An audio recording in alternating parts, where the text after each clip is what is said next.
జనరల్‌గా టైం బావుంటే హీరోలు అవుతారు అంటుంటారు బయట కొంతమంది. కానీ టైమింగ్ బావుండి హీరో అయినోడు నవీన్ పోలిశెట్టి. అంటే ఎంత టైమింగ్ అంటే నాకు తెలిసి ఓ 1 ఇయర్ బ్యాక్ రెగ్యులర్‌గా మాట్లాడుతుంటాను నవీన్‌తో నేను. యాక్సిడెంట్ అయింది మనోడికి. అందరికి తెలుసో తెలీదో సాలిడ్ యాక్సిడెంట్. చెయ్యి, కాలు ఎక్కడెక్కడ విరిగిపోయినాయి.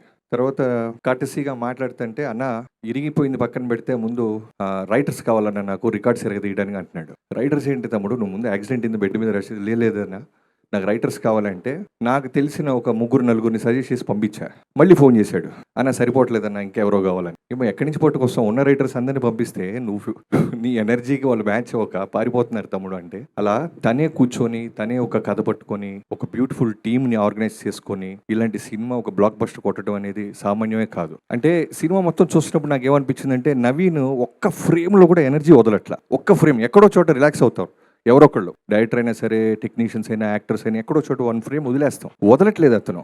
నమ్మి నమ్మి నమ్మి నమ్మి నమ్మి ఎనర్జీతో బౌన్స్ అవుతానే ఉన్నాడు బౌన్స్. అంత నవ్వుతూ చేస్తున్నాడు కదా, లోపల ఎంత లాభం ఉందో నాకు అర్థమవుతుంది. ఎందుకు అవ్వం మనం హీరో, ఎందుకు నిలదొక్కోలేం, ఎందుకు ఈ పెద్ద సర్కిల్లో నేను ఉండకూడదు, నాకు ఎందుకు మార్కెట్ ఉండకూడదు అనేది ప్రతి స్మైల్ వెనకాల అతను పడ్డ కష్టం, అతనుకున్న లాభ నాకు అనిపించింది. నవీన్, నీ కష్టం ఇలానే వెళ్తావు, నీకేం చెప్పక్కర్లేదు. బట్ చాలా చాలా బ్రైట్ ఫ్యూచర్ ఉంది.